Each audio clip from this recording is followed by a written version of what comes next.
নমস্কাৰ আপোনালোকে চাবলৈ আৰম্ভ কৰিছে আপোনালোকৰ প্ৰিয় চেনেল পোহৰ লাইভ 8 আজি আমাৰ সৈতে উপস্থিত আছে অসমৰ এটা জনপ্ৰিয় স্যাটেলাইট চেনেল প্ৰাগ নিউজৰ এংকৰ লগতে প্ৰডিউচাৰ বিশ্বজ্যোতি শৰ্মা ডাঙৰীয়া আজি তেখেতক আমাৰ অনুষ্ঠানলৈ আমন্ত্ৰণ কৰি আনিছোঁ সঘনাই অসমৰ জনপ্ৰিয় চেনেল প্ৰাগ নিউজত আপোনালোকে দেখি থকা এজন বিশেষ এংকৰ লগতে প্ৰডিউচাৰ বিশ্বজ্যোতি শৰ্মা ডাঙৰীয়া আহকচোন আমি তেখেতৰ সৈতে কিছু কথা পাতোঁ দাদা আপোনাক পোহৰ লাইভৰ আজি অনুষ্ঠানলৈ স্বাগতম জনাইছোঁ বহুত বহুত ধন্যবাদ পোহৰ লাইভৰ প্ৰত্যেকগৰাকী কৰ্তৃপক্ষৰ লগত জড়িত থকা প্ৰত্যেকগৰাকীলৈ মই আন্তৰিক ধন্যবাদ জ্ঞাপন কৰিছোঁ আপুনি সাংবাদিকতাৰ দৰে এটা বৃত্তি কেতিয়াৰ পৰা আপুনি গ্ৰহণ কৰিছে সাংবাদিকতাৰ বৃত্তিটো আচলতে মই যেতিয়া কলেজত পঢ়ি আছিলোঁ কলেজত পঢ়ি থকাৰ সময়ৰ পৰাই আচলতে মোৰ সাংবাদিকতাৰ বৃত্তিটো আৰম্ভ হৈছিল যেতিয়া কলেজ পঢ়ি আছিলোঁ কলেজৰ শেষত মই সংবাদ মাধ্যমৰ লগত জড়িত হৈ পৰিছিলোঁ মই বোকাখাটৰ পৰা অহা বোকাখাটত আমি লোকেল বাতৰিসমূহ লোকেল যিখিনি খবৰ আছিল সেইবোৰ জনসাধাৰণৰ মাজত লৈ যাবৰ বাবে আমি বোকাখাট ডায়েৰী নামৰ এটা প্ৰতিষ্ঠান আছিল আৰু সেই বোকাখাট ডায়েৰীৰ পৰাই মোৰ সংবাদ ক্ষেত্ৰৰ যিটো যাত্ৰা সেই যাত্ৰাটো আৰম্ভ হৈছিল সেইটো কেবল চেনেল আছিল আৰু তাৰ পাছতে একাদিক্ৰমে আহি মই পৰৱৰ্তী সময়ত প্ৰাইম নিউজত কাম কৰিছিলোঁ তাৰপিছতে মই ফ্ৰণ্টিয়াৰ টিভিত বোকাখাট আৰু কাজিৰঙাৰ পৰা কৰেছপণ্ডেণ্ট হিচাপে কাম কৰিছিলোঁ আৰু আহি এতিয়া প্ৰাগ নিউজত এংকৰ হিচাপে আৰু বাতৰি পঢ়ি আছোঁ আমি সঘনাই আপোনাক প্ৰাগ নিউজৰ পৰ্দাত আপোনাক দেখিবলৈ পাওঁ য'তে আপুনি ব্যস্ততাৰ মাজত থাকিবলগীয়া হয় বৰ্তমান যিহেতু আপুনি প্ৰাগ নিউজত এক বিশেষ দায়িত্বত আছে আপোনাৰ অনুভৱ কেনেকুৱা খুবেই ভাল আচলতে সংবাদ ক্ষেত্ৰখন এখন এটা ব্যস্ত পৃথিৱী গতিকে ইয়াত জড়িত হৈ থাকি আজি ইমান দিনৰ জড়িত হৈ আছোঁ যদিও হয় আমি কিছু ক্ষেত্ৰত আমি ঘৰখনৰ পৰা আঁতৰি থাকিব লগা হয় আজি পূজা বিহু উৎসৱ পাৰ্বণ আমি ঘৰখন মিছ কৰোঁ কিন্তু তথাপিও এই জগতখনত আচলতে জড়িত হৈ সদায় যদিও আমি সদায় নিউজ পঢ়োঁ কিন্তু সদায় কামবিলাক আমি নতুনকৈ আৰম্ভ কৰোঁ কিমান সোনকালে খবৰবিলাক আমি জনসাধাৰণক দিব পাৰোঁ বা কিমান শুদ্ধ ৰূপত কিমান নিৰ্ভীকভাৱে নিৰপেক্ষভাৱে আমি জনসাধাৰণৰ মাজত লৈ যাব পাৰোঁ তাক লৈ আমি গুৰুত্ব দি থাকোঁ এখন ব্যস্ত দুনীয়া ব্যস্ত পৃথিৱী ভাল লাগে কাৰণ আমি দেখি পাওঁ যে সঘনাই বা দিনক দিনে যিকোনো ঘটনা সংঘটিত হৈ থাকে আৰু লগালগ আপোনাৰ প্ৰাগ নিউজলৈ আহি যায় খবৰখিনি এই খবৰখিনি আপোনাৰ ৰাইজৰ আগত দিবলৈ আপোনালোকে কিমান সোনকালে দিবলৈ সক্ষম হয় নিশ্চয় এতিয়া এটা প্ৰতিযোগিতাৰ যুগ আহি পৰিছে ন ইলেক্ট্ৰনিক মিডিয়া কোনে খবৰটো প্ৰথমতে দিব পাৰে এটা কম্পিটিশ্যন নিচিনা হয় কিন্তু সেইটো লক্ষ্য কৰি চাব লাগিব যে আমি লৰালৰি কৰি পেলাই উত্তৰ মানে শুদ্ধ খবৰটো দিয়াৰ পৰা আমি বঞ্চিত হৈছোঁ নেকি কেতিয়াবা এনেকুৱা হ'ব নালাগে আচলতে যদিও হয় গতিকে আমাৰ এনেকুৱা হয় যে আমি এটা টিম ৱৰ্ক এই গোটেই মানে কলাটো হৈছে এই গোটেই বস্তুটো হৈছে এটা টিম ৱৰ্ক গতিকে আমাৰ ধৰক আপোনালোক এতিয়া যোৰহাটৰ পৰা এটা গুৱাহাটীলৈ খবৰ আহিব তাত এটা দুৰ্ঘটনা হৈছে বা বম ব্লাষ্ট হৈছে গতিকে সেই তাত থকা আমাৰ যিজন সতীৰ্থ সাংবাদিক তেওঁ আমাক খবৰটো দিলে খবৰটো দিয়াৰ লগে লগে আমাৰ দায়িত্ব হ'ল যে আমি কিমান সময়ত সেইটো আমি এয়াৰ কৰিব পাৰোঁ কিমান সোনকালে সেই মানুহখিনিক জনসাধাৰণক আমি কিমান সোনকালে সেই খবৰটো দিব পাৰোঁ তাক লৈ আমি তৎপৰ হৈ পৰোঁ আৰু তাৰ কাৰণে এটা দীঘলীয়া প্ৰক্ৰিয়া আচলতে ইয়াতো সেইজনো আমাৰ সতীৰ্থ তাৰপিছত আমাৰ হেড অফিচত যিমানখিনি টীম থাকিব আমাৰ DTPৰ পৰা গ্ৰাফিক্সৰ পৰা এডিটৰৰ পৰা এংকৰলৈকে এই টীমটোৰ সেই স্পীডটোৰ ওপৰত নিৰ্ভৰ কৰিব আচলতে আমি কিমান সোনকালে কিমান নিৰ্ভীকভাৱে বা কিমান সততাৰে আমি সেই খবৰটো লৈ যাব পাৰিছোঁ মানুহৰ মাজলৈ নিশ্চয়কৈ কেতিয়াবা হয়তো আপুনি এনেকুৱা গোটেই দিনটো এনেকুৱা কামত ব্যস্ত থাকিবলগীয়া হয় তেনেকুৱা আপোনাৰ কষ্ট অনুভৱ হয় নেকি নহয় কষ্টটো হয় কিন্তু কষ্টটো এনেকুৱা কষ্টটো যেতিয়া এনজয় কৰা হয় নহয় তেতিয়া সেই কষ্টটো কষ্ট হৈ নাথাকে আপুনি কোনটো কামত আপোনাৰ কষ্ট নাই কিন্তু কথাটো হ'ল এতিয়া আপোনাৰ ডাঙৰ তাৰকাবিলাকে যথেষ্ট কষ্ট কৰে তেওঁলোকে একদম পণ লৈ লৈছে যে আমি কষ্টই কৰিম মানে কষ্টটো যেতিয়া আপুনি উপভোগ কৰিব তেতিয়া সেইটো কষ্ট হৈ নাথাকে তেতিয়া কামটো ভাল হ'ব যেতিয়া আমি কষ্টক এনজয় কৰিবলৈ শিকিম প্ৰিয় দৰ্শকসকল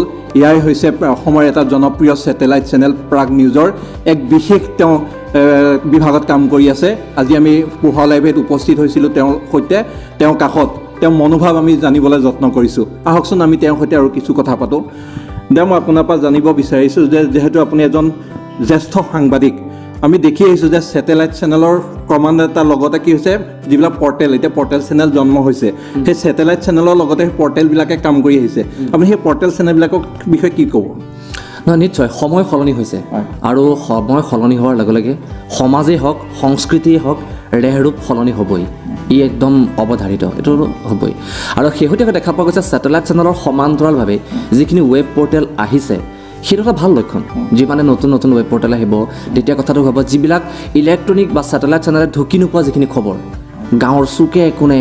গতিকে অসমত প্ৰতিভাৰ অভাৱ নাই, বহু প্ৰতিভা সেই ৱেব পৰ্টেলবিলাকে উলিয়াই আনিবলৈ সক্ষম হৈছে। সেইটো এটা ভাল কথা। খবৰৰ আঁৰতো বহুত খবৰ থাকে, প্ৰতিভাৰ আঁৰতো অজস্ৰ প্ৰতিভা থাকে। গতিকে ইমান এখন আমি বিশাল ৰাজ্য, তাৰ গাঁৱে ভূঞে যিখিনি খবৰ আছে, প্ৰতিভা আছে, সেইসমূহ উলিয়াই অনাটো ইলেক্ট্ৰনিক মিডিয়াৰ পক্ষে সম্ভৱ নহয় বা নহ'বও পাৰে বহু কাৰণত। তেনে ক্ষেত্ৰত এই যিটো জোৱাৰ আহিছে ৱেব পৰ্টেলৰ, এতিয়া ৱেব পৰ্টেলে সেই নতুন প্ৰতিভাখিনি পোহৰলৈ উলিয়াই আনিছে। অসমৰ ৰাইজে চিনি নোপোৱা ভাল কণ্ঠশিল্পী, ভাল নৃত্যশিল্পী, ভাল চিত্ৰশিল্পী উলিয়াই আনিছে, বা শক্তিশালী সংবাদ মাধ্যমে ঢুকি নোপোৱা, পেপাৰে ঢুকি নোপোৱা খবৰবিলাক জনসাধাৰণৰ মাজলৈ লৈ গৈছে। গতিকে ৱেব পৰ্টেলে এইটো এটা সুন্দৰ কাম কৰি আছে। আৰু যিহেতু ষ্ট্ৰং মিডিয়া আজি তাৰিখত ছ'চিয়েল মিডিয়া প্ৰত্যেকৰে হাতে হাতে, টিভিৰ সন্মুখত বহি এখন বুলেটিন 1 ঘণ্টা চোৱাৰ মানুহৰ সময় নাই, কিন্তু হাততে মোবাইলটো লৈ পেলাই নিমিষতে খবৰটো পাই যায়। ভাল লক্ষণ।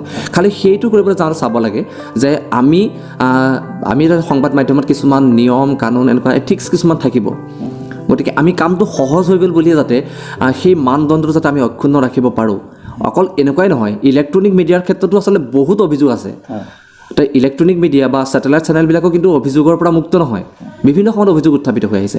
কিন্তু ৱেব পৰ্টেলবিলাক যিহেতু এতিয়া সততে মানুহৰ মাজত সোমাই গৈছে, গতিকে তেওঁলোকৰ সেই খবৰটো দিয়াৰ সমান্তৰালভাৱে আৰু এটা তেওঁলোকৰ দায়িত্ব হৈ গ'ল যে আমি খবৰটো আমি শুদ্ধকৈ দিছোঁনে, বা আমি নিৰপেক্ষ হৈছোঁনে, বা আমাৰ যিটো মানদণ্ড, বাতৰি এটা মানুহে বাতৰিৰ ৰূপত চাবলৈ বিচাৰে তাৰমানে, গতিকে সেই বস্তুটো আমি কৰিব পাৰিছোঁনে।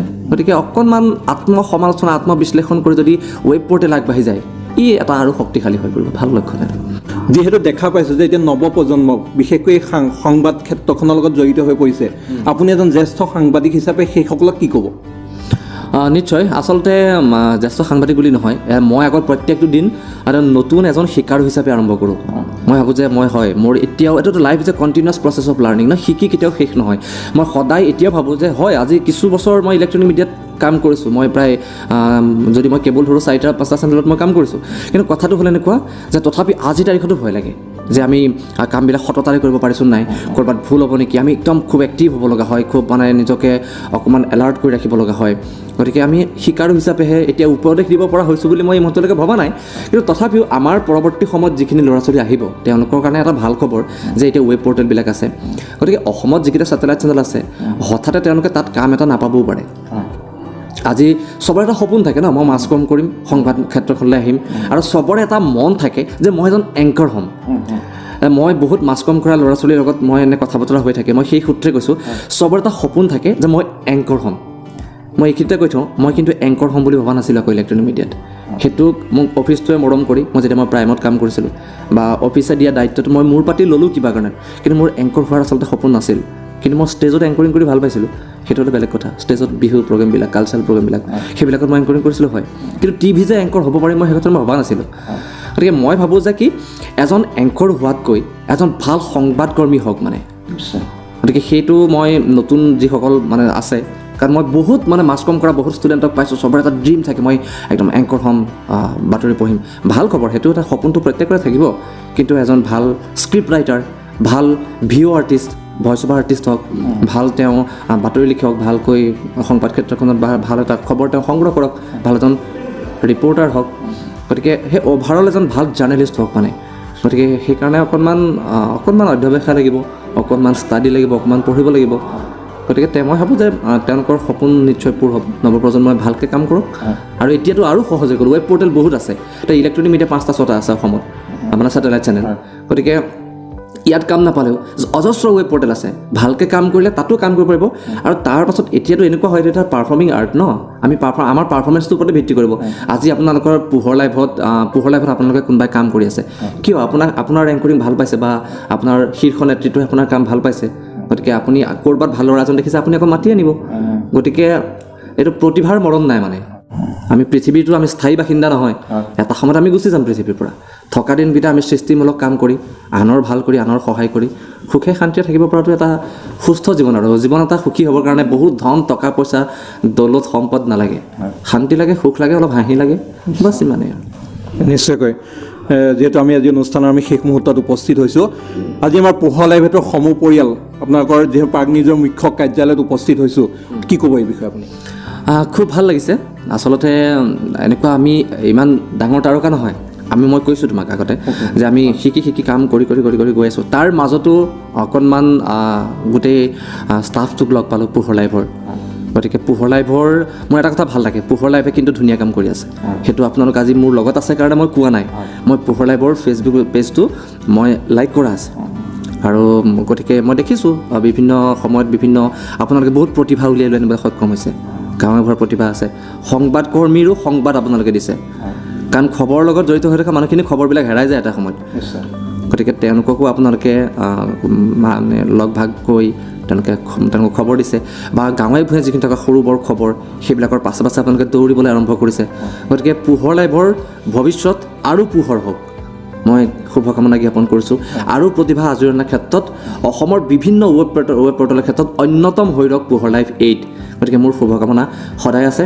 ইয়াত জড়িত হৈ থকা প্ৰত্যেকগৰাকী সংবাদসেৱী, টেকনিকেল পাৰ্চন যিখিনি আছে, বা ইয়াৰ লগত জড়িত থকা শীৰ্ষ নেতৃত্ব যিমানখিনি আছে, এংকৰ, প্ৰডিউচাৰ, সকলোকে মই শুভকামনা জ্ঞাপন কৰিছোঁ।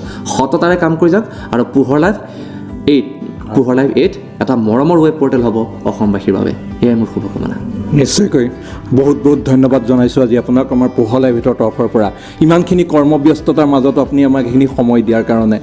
লগতে আগন্তুক দিনবোৰত আপুনি ভালদৰে এনেদৰে কাম কৰি যাওক দেশৰ হকে, ৰাইজৰ হকে।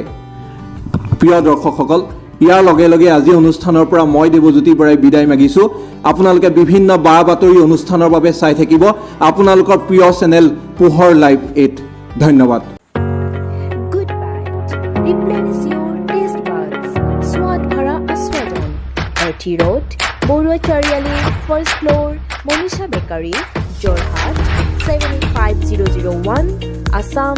Contact number 8822786807. Email address restaurantgoodvibe@gmail.com.